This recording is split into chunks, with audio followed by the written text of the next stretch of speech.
I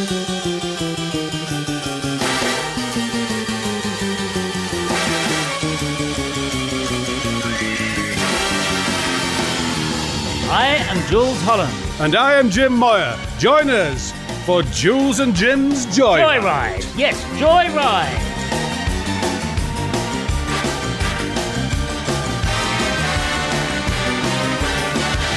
Motoring memories. Train travel trips. Things on boats. Air crashes. Barrows and cycling moments. Sex on the back seat of a Datsun.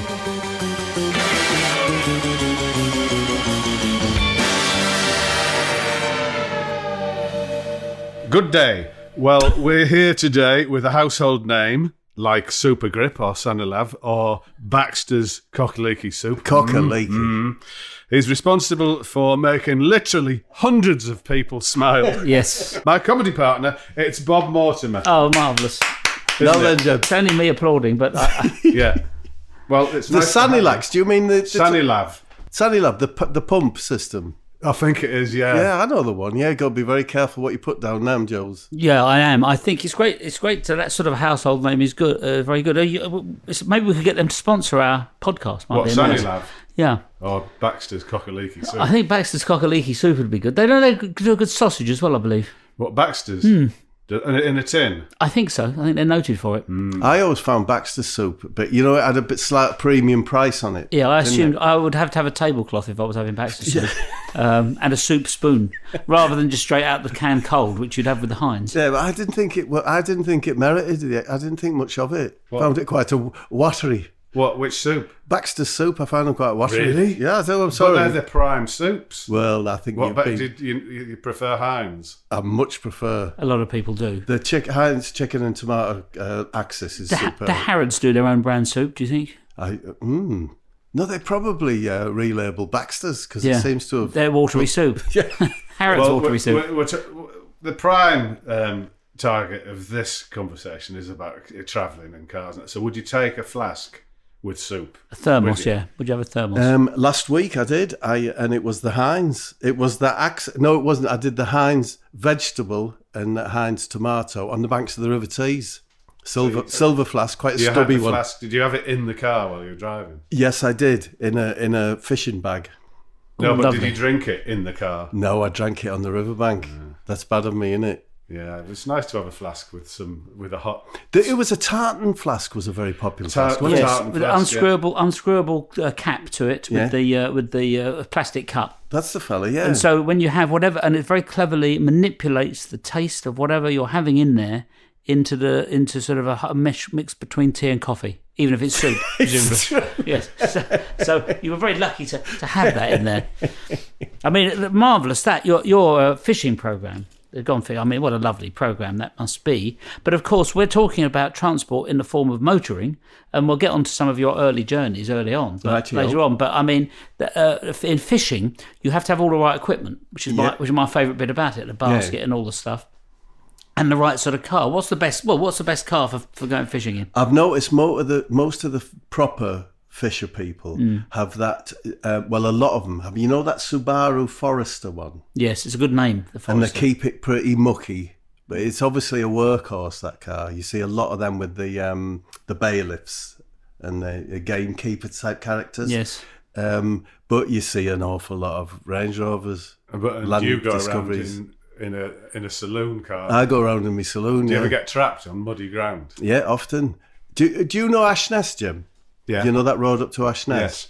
I went up to Watlandath, did a tyre on the way up, went down, got it replaced. But when you say on off-road or on-road? It's on road, but it's got these rocks sticking out. It is one of the most beautiful roads available outside of the towns, because I kind of like town roads, personally. Are you tempted to get something with the four-wheel drive now, though? Yeah, I think... Because I'm going to throw this, because you spend a lot of your time in your car. You drive everywhere, don't you?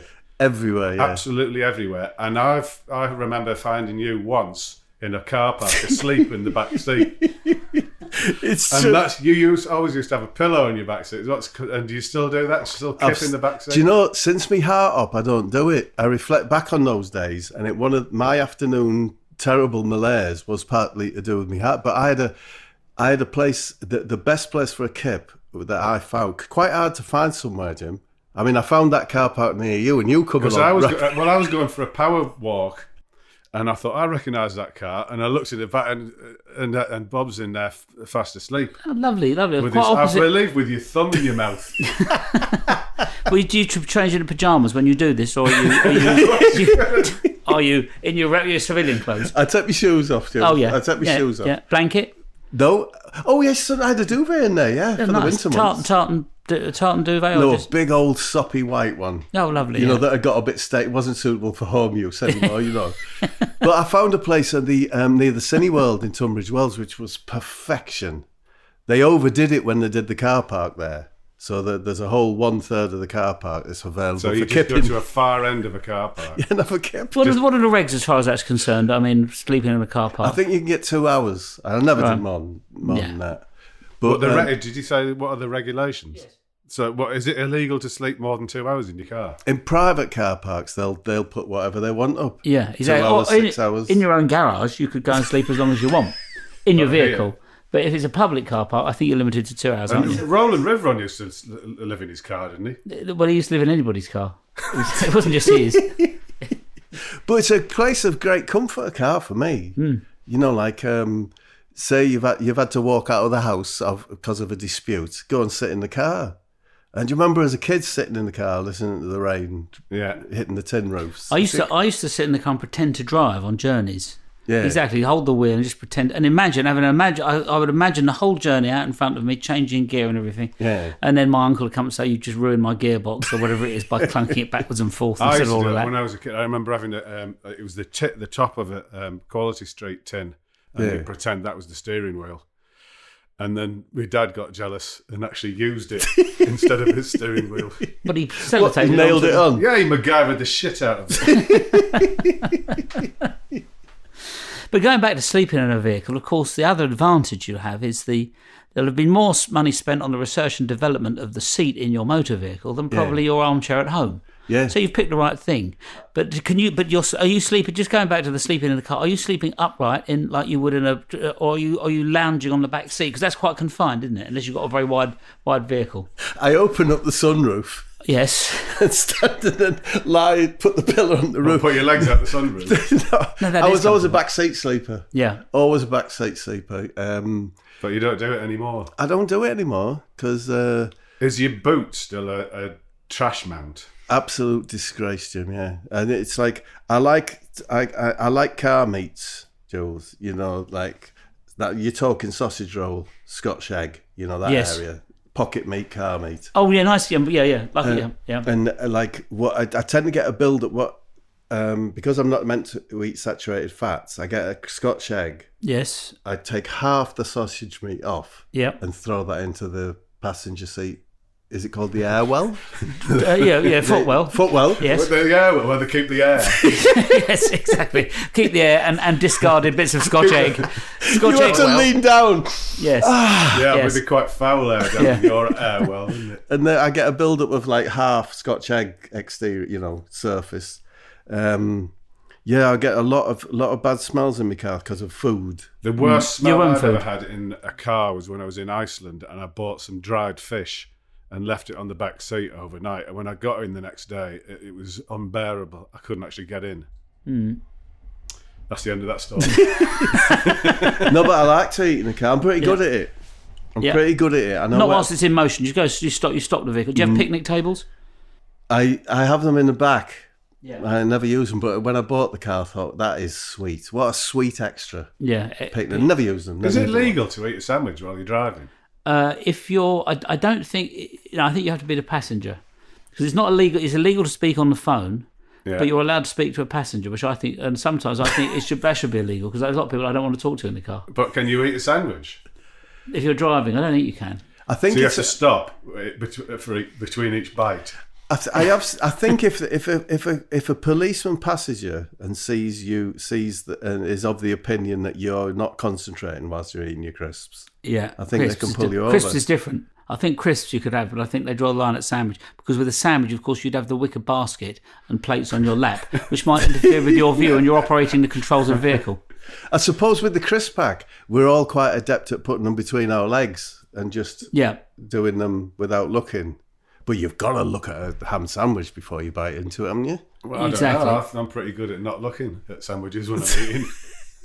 I kind of know where my mouth is. Yeah. And I can guide the hand and sandwich to the mouth without looking at it. What about when you're opening? Because they're not your own mouth or the passengers. So I don't feed my passengers. I mean, in this programme, we're pretty broad in our tribute to transport, and some people, like have got cars, favourite roads and journeys, car coats, car foods, car meats. We've discovered from it, which has been great. Which has been very good. Car clothes. Or would you wear a brown hat when you're driving? I wouldn't wear it when I'm driving. Really? That's weird, isn't it? Would you wear a hat? I always have a brown hat. A bonnet? On a seat to a bonnet when I'm driving. A white bonnet's nice. You go for a flat cap. A flat cap when I'm driving. I think, and it reminds me of a 1960s rally driver. Yeah. Why would you wear one? What, a brown hat? Well, Trilby? It's like you're warm enough, aren't you, in the car? I suppose, yeah, but why would you wear driving gloves? I wouldn't. I might wear rubber gloves. Yeah. That'd be like a nice touch, wouldn't it? Pink ones. Yeah, pink fabric. Also, it's lots of good purchase on the wheel. Shit, you would. Yeah. Well, that makes more sense having a pair of marigolds on instead of driving gloves. It is, to be honest. Checkered marigolds. And why is it on a driving glove that there's the circle of open air on the back of your hand? You've got to let the back of the hand breathe, obviously. Well, yeah, because they're cut full of holes as well, aren't they? Yeah, exactly, because you need to aerate the hand if it's concentrated on driving and grabbing hold of the gear stick. But it is a weakness in the design, that big old Jim. I think you're right to query it. Yeah. Because it made the press stud bit very thin, and that would get very loose. And had a propensity to break in an emergency situation, which you can't afford. You go bang into a lorry and your glove flies out the window. Yeah. No, with a glove! Yeah. Well, you might want to try driving gloves and a hat. Yeah, when you're next to sleep in the car. I'd see it because the biggest problem with car sleep is light. Oh, you know. So I used to have I had like a snood that I put over me head, but you could use a hat, couldn't you? Hang on, a snood. So you could have been mistaken in the car park for the victim of a gangland slaying. Right, yeah. So look, there's a pint-sized pensioner asleep on the back seat. It looks like he might have been up to no good. With his shoes off. He put his shoes on the roof. We could put a hotel, put your shoes outside in the hope that if Jim or I were walking past, we give him a clean for you. We know he's asleep. His shoes are out the back door.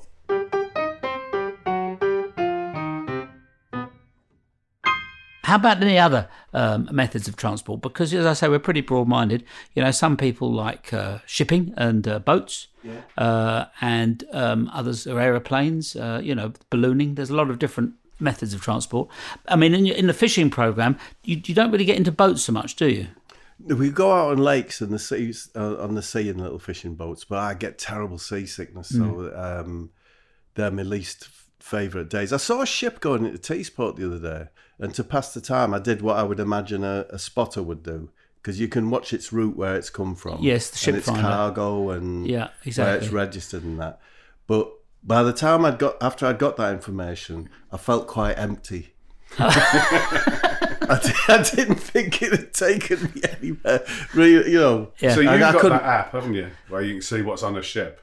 I did for that moment. And you've got it, haven't you? Yeah, ship finder. You showed it to me, and I was very intrigued because there was a container full of shoes that was going by, and I found myself trying to count the amount of shoes.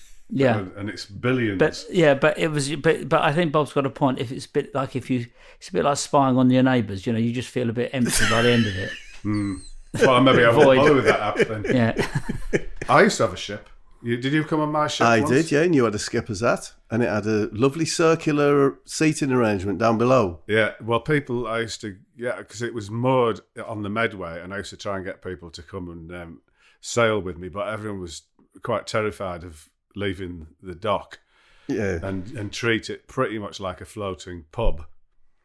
It's the truth, isn't it? And you could come down, sleep on it, and drink endless tins of lager, which kind of defeated the point of having a ship. What were you hoping for? Sort of a crew dressed as in like sort of 18th century sort of man of war type of thing, and all obeying your commands. Yeah, pretty much. Because I had all the maps, the charts. You did have maps, charts, and a hat, and a compass from Woolies. Yeah, had the lot, and fancied sextant. Did you have a sextant? I tried to marry people on it because I could have married someone on it because I was a captain, so I was legal. And bury people presumably at sea. And throw them overboard. Yeah. If you want any of your relatives chucking overboard, send them out on a trip with me. I tell you a good transport sleep when we had, Jim. Do you remember when we took the sleeper down to the south of France? Yes. Now I was going to mention it because we went on our motorbikes to Christian Dior's chateau. Yeah. And we went on B roads all the way down. It was great, wasn't it?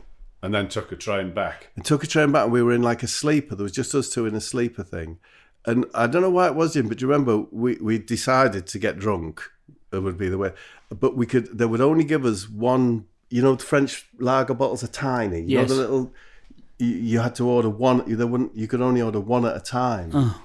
And do you remember, Jim? How are you going to Yes, that's right, because we had about 40 bottles. Yeah. Because they're only a third of a pint or something. But that was a nice trip. And we started off, went to Chartres and stopped in a hotel there and ordered from the menu the first thing that came up on the menu. It was the first thing we recognised, we pointed at. And it was about 14 courses. Yeah. And then we were thinking, God, there can't be anything else. And then a fish would turn up. And then half a lamb. It was extra. I thought I was going to die.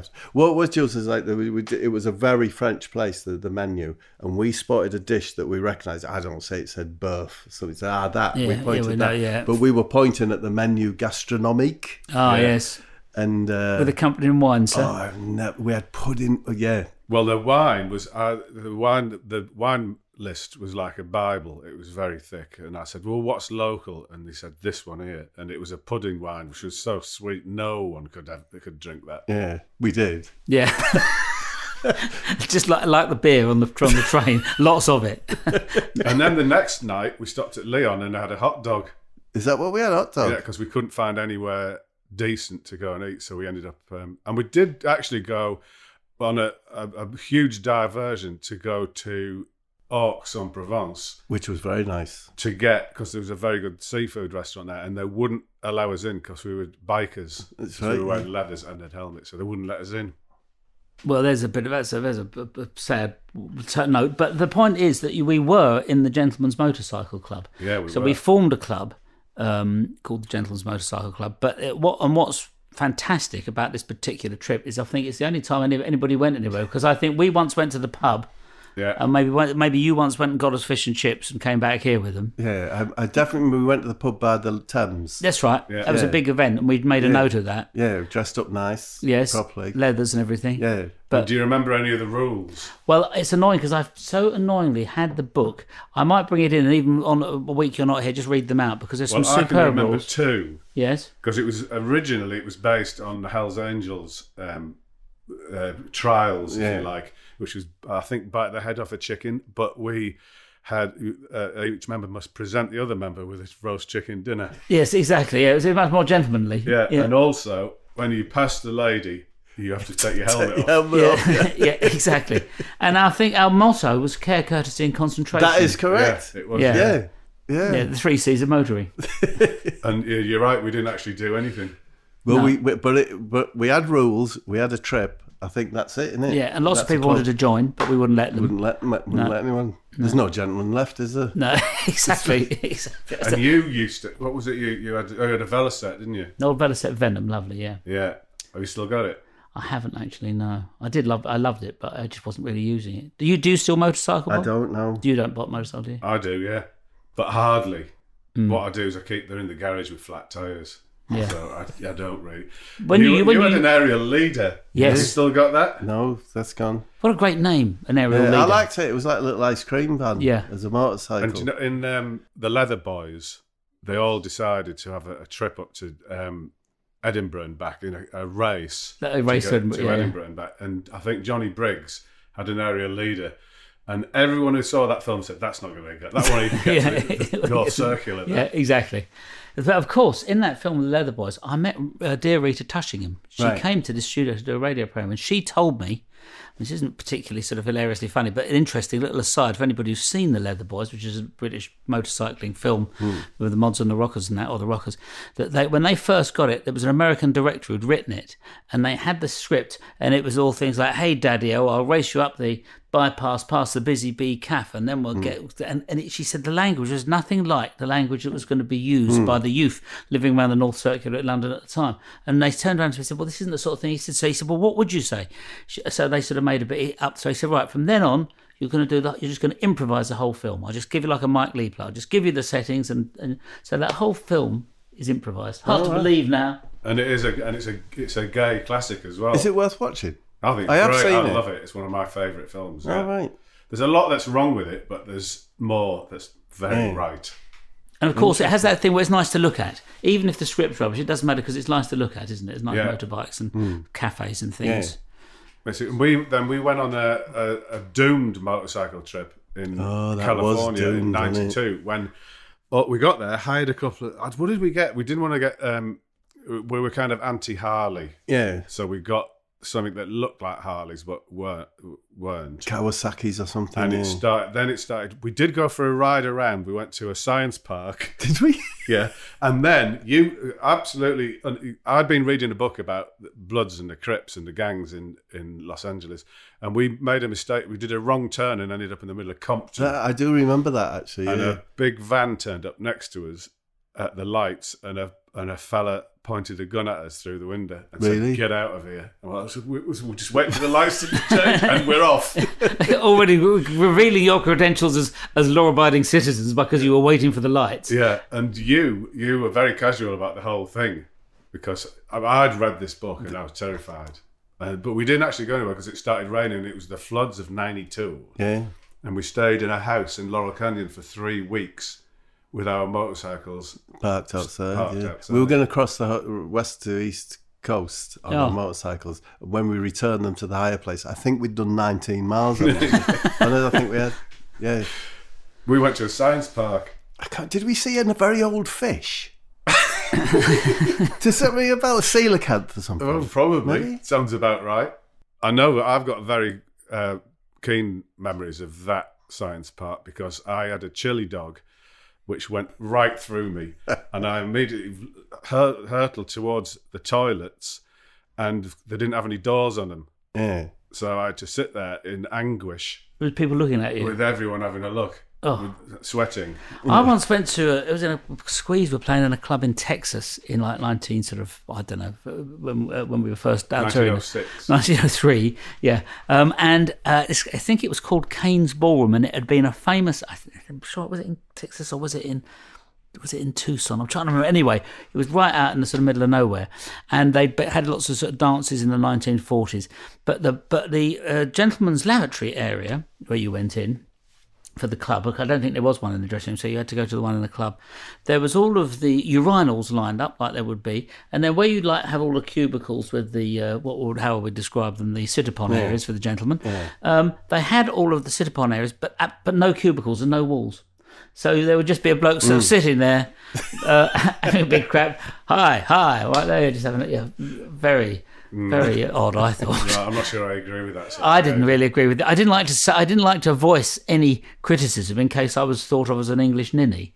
But I do think that you don't have to be a ninny not to think that's much of an idea. No, we've come a long way since. That's what you used to get on the old London Bridge, a plank with holes in it.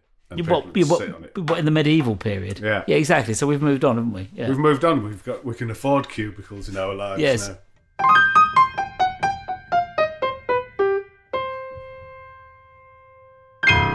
I'd just like to go on to another subject, if I may, for a moment. It just diverts slightly away from transport, but it's just been something that's on my mind because we had Jarvis Cocker was in here the other week in the studio doing the television programme. Worst driver I've ever seen. I thought he looks like a bad driver.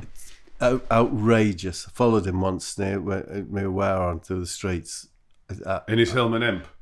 He was in some big white Mercedes, like a sort of 60s really? one.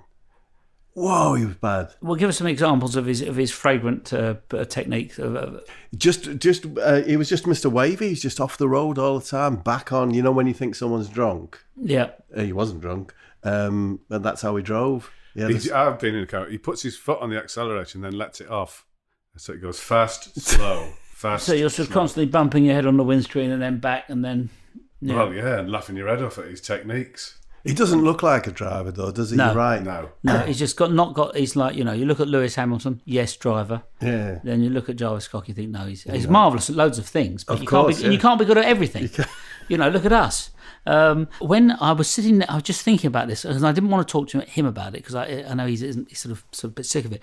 But when I was sitting next to him at the Brits, when he suddenly, and I was sort of half midway conversation, he suddenly sprung up, and when Michael Jackson was on stage doing this big sort of rather, it was a bit pompous really, and all these children sort of lying around on the floor, and he was up on the crane looking like sort of, anyway, but then he got bundled off, and somebody told me that all the vast Michael Jackson entourage bundled him off and took him down the police station and said, well, we want him arrested for being dangerous and all this sort of thing. Yeah. And he chose as his legal representation you. Something akin to that did happen. What they did bundle him off. Like Men in Black type looking people with the suits and all that. But they put him in a dressing room, which were porter cabins round the back, and surrounded that. And then I wasn't. I think me and Jim, we weren't watching when we were young. I think we were drinking somewhere or something. Well, I was supposed to do it because Jarvis and I came up with the plan to display our rotundas, and I got lost, like in Spinal Tap, round the back, and he got on, and he did it, and then he had 17 people as legal representation. Michael Jackson did, and you looked very terrified when you came out. Well, it was. Someone just came up to me and said that something's happened to Jarvis. They've arrested him, and he's in this dressing room. So I went over, and it was just these American sort of FBI-looking characters, and there was a policeman there, and I just took it upon myself to say, I'm Jarvis's solicitor, and I want to go and see him, and these people won't let me in. And this was female copper. She did that. She got me in there to say hello to him, and I don't know what. I had no idea what he'd done. No idea. I was all sorts going through my mind. What has he done? And I said, "What?" I said, "What have you done, Jarvis?" And he said, "I showed me bottom to Michael Jackson." What? And then it was good. The police were nice because the police really resented the way he was being treated by Jackson's lot. They did take him to the police station. They did. We went and picked him up in for his Damien Hirst's car for his victory dance. And he came out and he got in the car and he said, "Oh, that was great." He says, "Because I got this new camera from Japan, and it is one of the first digital cameras." And he took a picture of the toilet in the cell and shows it to us. No, the cops were nice though, and they said, "Look," they said to me, "Will you let us arrest him? Because that means we can take him out of here, and we promise we'll just release him immediately. Can we just get him out of here?" So yeah, that's what happened. And then we went back to some hotel in the middle of London, and Liam Gallagher was there, Jim. Yeah. And Liam Gallagher suddenly announced he wanted to arm wrestle Jim. He sat there with Patsy. And he did. He said to prove.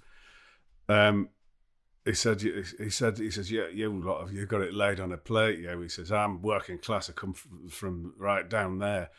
And he says, "We'll prove who's the best by having an arm wrestle." He really did. So, but of course, did he realise he just come from saving Jarvis? But well, I suppose unbeknownst to Jim, you had little babies at the time, didn't you? You developed a very powerful arm. Well, I think anyway, I don't think you needed that. So Jim just slammed Liam's arm down on the table. And do you remember he flounced off and shouted at Patsy Kensit, "Right, that's it, Patsy, we're going to bed." And his brother Noel then said, Do you want me to fill him in for you? I said, no, it's all right. I think I've proved my point.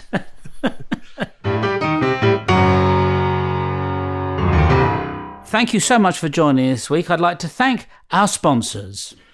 Sony Discman, Dairy Lee Lunchables, Top Deck Lager Flavoured Drink, and Queens of the Stone Age.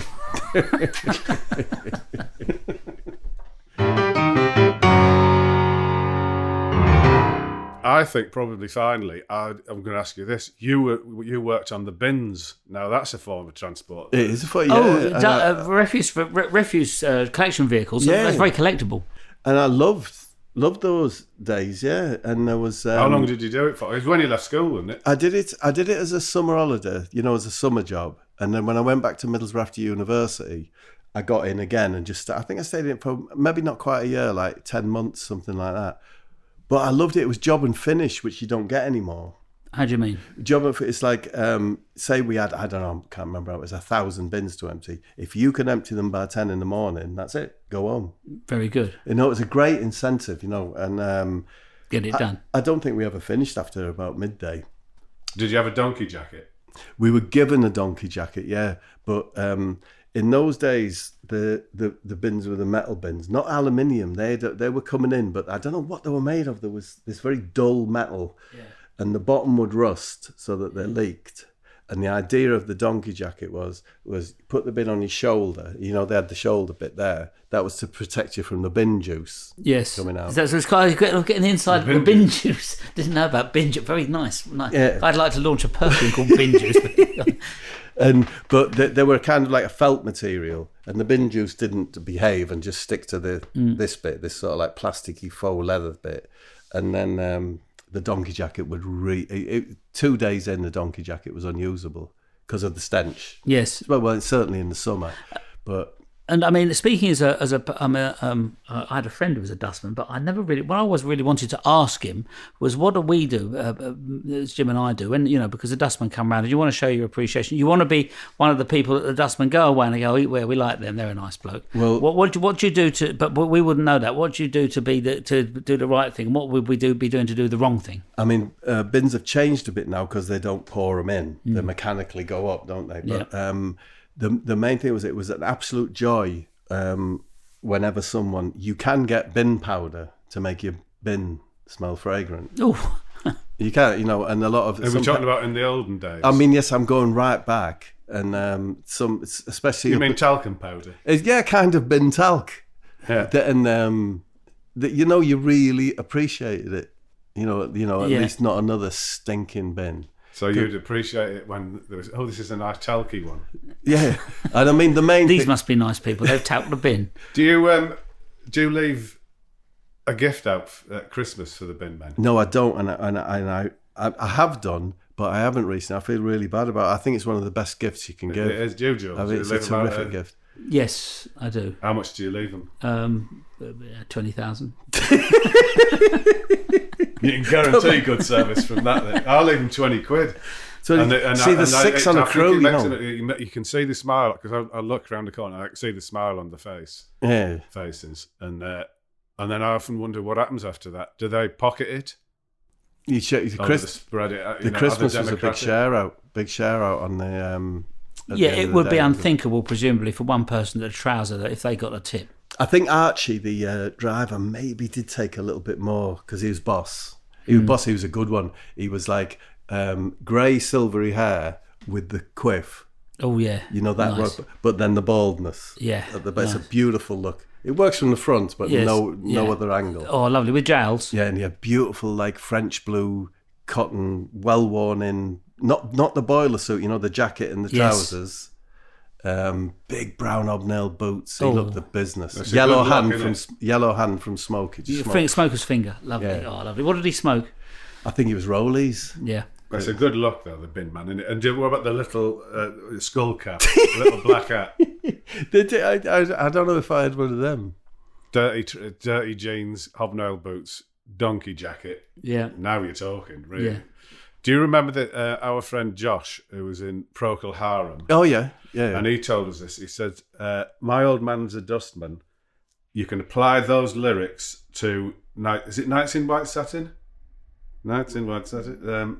And I thought it was a lighter shade of pale. Whiter Shade of Pale. And if you sing Whiter Shade of Pale with the lyrics from My Old Man's a Dustman, they fit absolutely perfectly, and it's a big fun thing to do. Yeah, my old man's a dustman. He wears a dustman's hat. He wears core-blimey trousers, and he lives in a council flat. And it absolutely ties in perfectly. Unbelievable. Well, thank you so much, Bob, for your attention and your kind appliances. Yes, it's been wonderful having you here today, joining us and sharing some of your transport memories, and also learning, as a lot of the listeners and myself have done, about the benefits of car sleeping. So thank you. Thanks for having us so much, and we'd like to thank you. Thank you. Goodbye.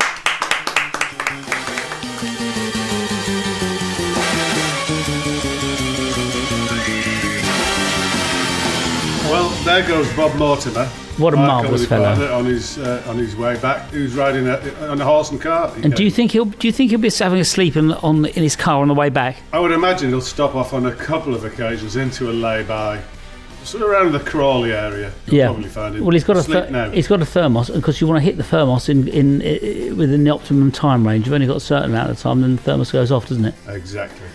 Anyway, thanks to him for joining us, and if you've got any reviews or remarks you'd like to make, then write them on the back of a cornflakes packet and send them with a £10 note to some charity.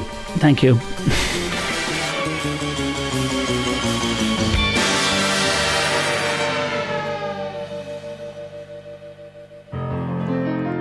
Have you got a motoring related song there? I most certainly have.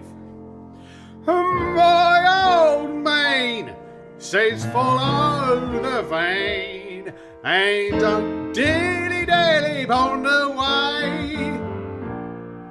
Oft went the vein with me own pegs in it. I will behind with me old cook linnet, but I dillied and dillied and dillied. Lost me way and don't know where to go. And you can't trust a special like an old time cook when you can't find your way home. Ta-da!